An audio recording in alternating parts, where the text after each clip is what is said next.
Welcome to Savvy Business, Life Unscripted with your host, Christina Rivera, where our guests share their wisdom and valuable business tips, empowering our audience to expand their personal potential. Hi, Todd Connor. Welcome to Savvy Broadcasting and Life Unscripted. We're so grateful to have you here today. How are you? Good, Christina. Great to be with you and your audience. Oh, thank you. I'm so glad we had to reschedule, but I'm so glad we got you out here today. It's been a lot of struggling businesses out there, a little worried about how they might go forward depending on what their industry is and what their field is. But you've written a fascinating new book called Third Shift Entrepreneur, Keep Your Day Job, Build Your Dream Job. And, you know, I wish I read your book, Todd, before I got started, because I just left corporate America and said, I'm going to wing it. And just with very little in the bank, thinking I'm going to make this happen. And I had to go back and get some full-time work and consulting work to keep my dream going. But I think people don't realize what a great option that could be. Let's start with a little bit about your background, and then we'll go into what caused you to create and write your book. Perfect. Yeah, no, that's, and I have a lot to say on that topic, so we'll come back to it. But yeah, I have done different things in my professional life. I have an MBA. I was a management consultant. I did the traditional career kind of corporate path. And then, left on, this was probably about 15 years ago, and started my own business, and have really kind of been on my own ever since, with ups and downs, as you can relate, with some successes and some things that didn't quite click, but with some accrued kind of knowledge around that. And 7 years ago, I started an organization to help other people, specifically military veterans, which is something I was in the Navy previously. And so I wanted to help other military veterans figure out how to start businesses if they had that dream and aspiration, and share what I had learned along the way. And so Bunker Labs is the organization that we started 7 years ago. We have chapters in 35 cities across the country. We're serving about 4,000, not only military veterans, but military spouses, as well as active duty personnel that are wanting to start businesses. And for the military community, it's about 25% of that community that wants to start a business. Mm-hmm. And Christina, what's been amazing is over the course of these last several years and seeing so many businesses, you really come to understand that there's a very different playbook available for people like you and me that are going to want to start, what I call regular businesses, or small businesses even, or local businesses, things that aren't going to require going to Silicon Valley, things that aren't going to require, venture capitalists giving us the blessing. It's the people that want to open up restaurants and become management consultants on their own terms, or hang a shingle for some sort of expertise that they've got, or open up a local retail shop. So these are the kinds of businesses that we've helped over the last 7 years, hundreds of them. And I've really come to see the patterns of what is it that these entrepreneurs do that is successful, that allows them to actually build and start these businesses in a way that doesn't put them at personal financial risk. Mm-hmm. And it turns out that this is what a lot of people are doing. 33% of aspiring entrepreneurs that keep their jobs, or that stay in their jobs, they are 33% more successful than those that quit their jobs in order to start their business. Mm-hmm. And so I just think that the conversation has gotten away from us. I think people have the wrong idea as to what it is to start a business. And I'm really trying to kind of reclaim that and say to people, no, you can do this, but you don't have to quit your job. That's mythology that we've got to reshape.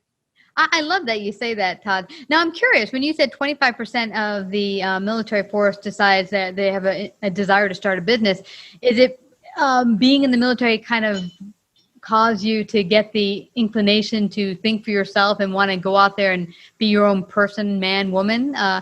What is your perspective?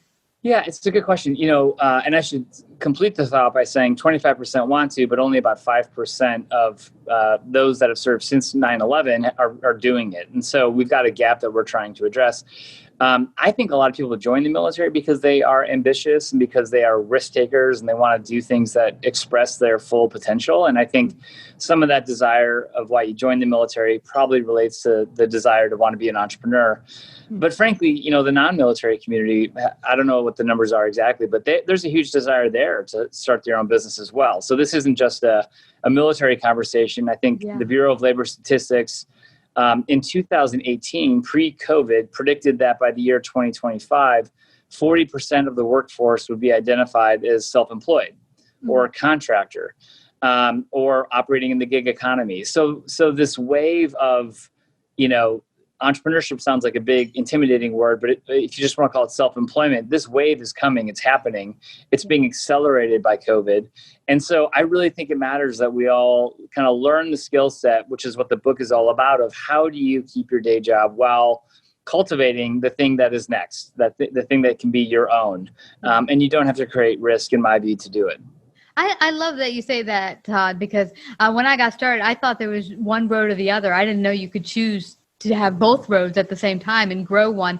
Now, this happened for me once I'd been out of the job market and been a freelance consultant. And I now decided, okay, I'm going to go out there and get a job and work under, as someone's payroll, but keep my dream going. One of the biggest things I got is I was going to be honest with everyone I sat down with and said, hey, this is my dream on the side, but this will no way affect me giving my all to your company because I've already done that as a freelancer.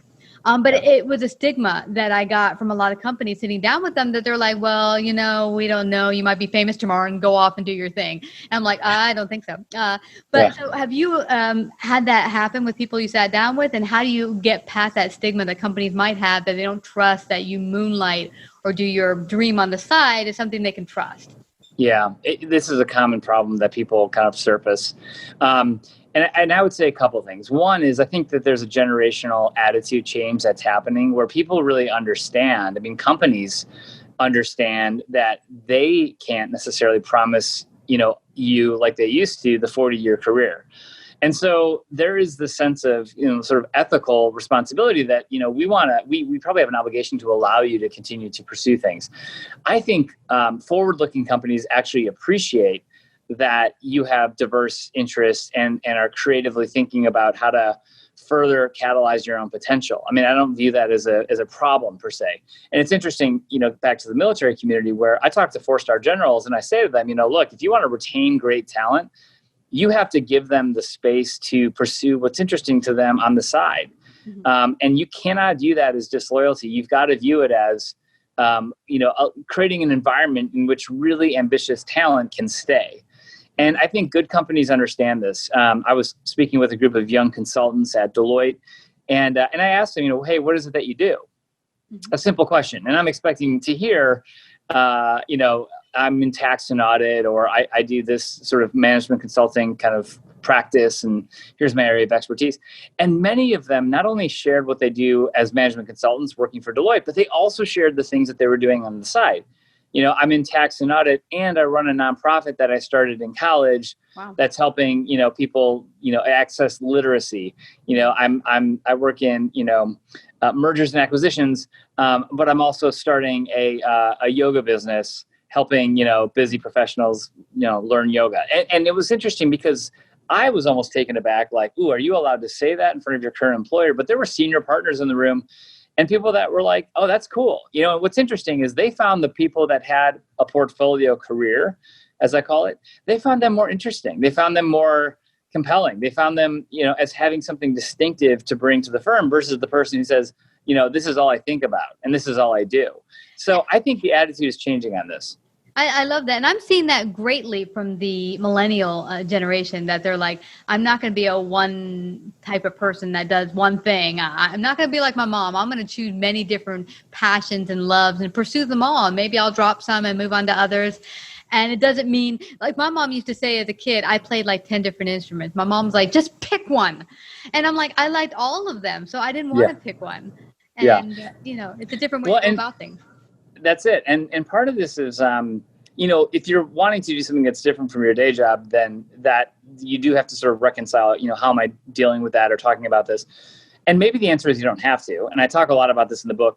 The other thing I encourage people to do, though, is build a business from your place of expertise. So if you work in, let's go back to management consulting, if you're working in tax and audit, and what you really want to do is become an executive coach, look for opportunities to go work in HR or look for opportunities to be in a coaching role within the company. People often think that if they want to start a business that it's like, I've got to leave whatever I'm doing behind. Mm-hmm. And my argument is bring whatever you're doing with you, create the internship for yourself from your place of work and construct your environment, even your day job, in such a way that you are accruing the knowledge, expertise, networks to build whatever it is that you ultimately want to launch on your own terms.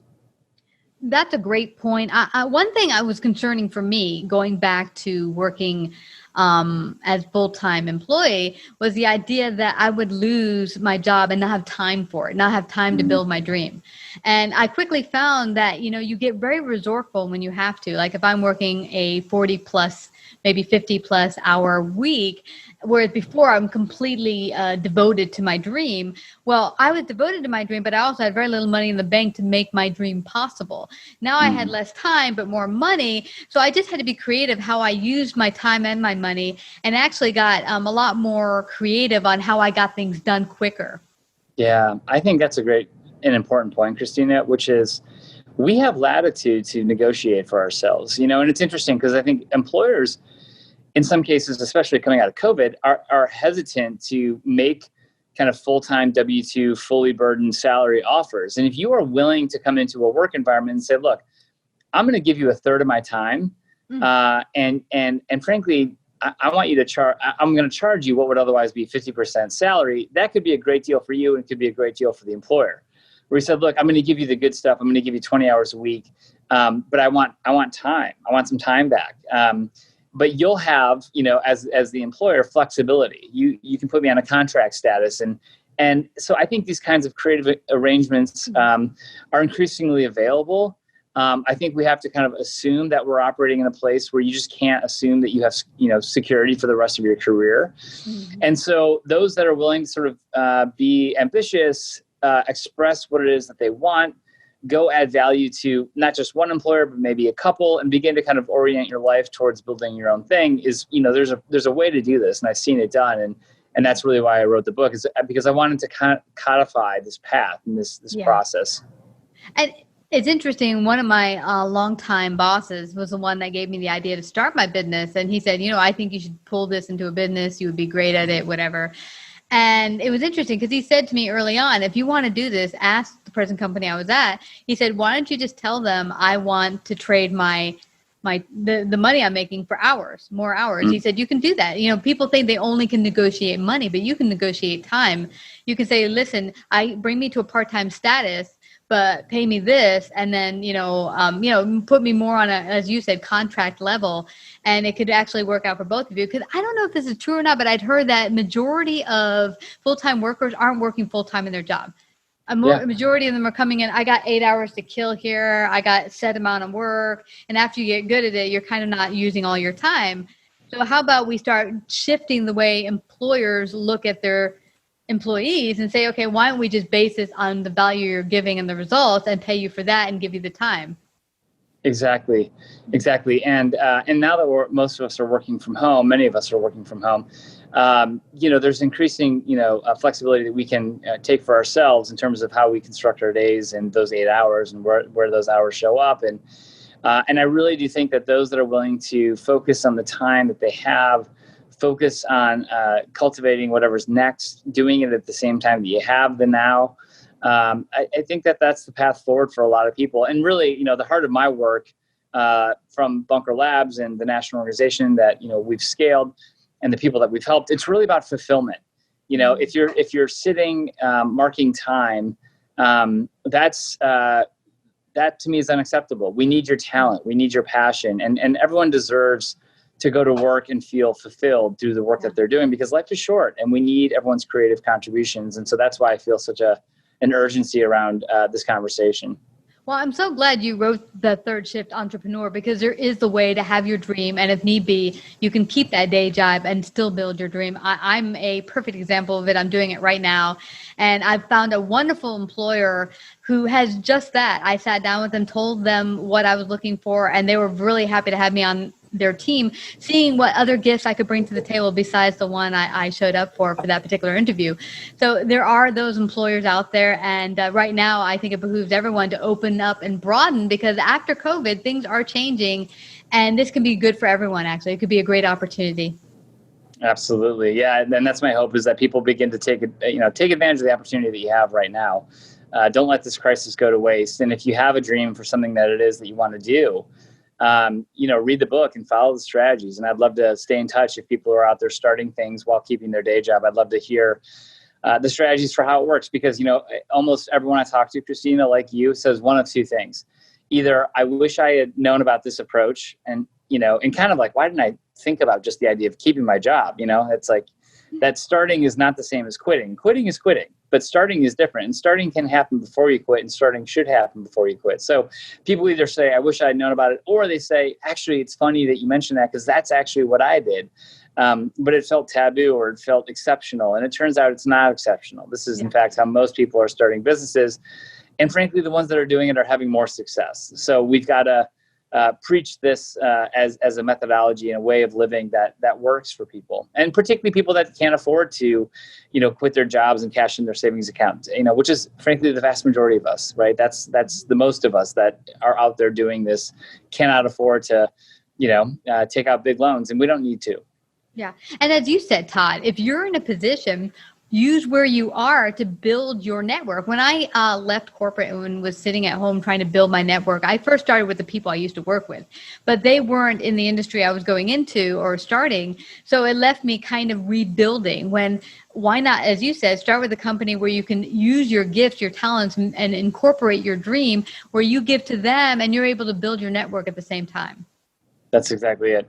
And I talk about this in the book is building your internship, which is how do you, and then creating this space, but how do you put yourself in proximity to the people, the customers, the networks that you're going to need to start the thing that you're starting? And there's really simple ways to get after that, including volunteering, including changing your career to be closer to that thing, including just networking.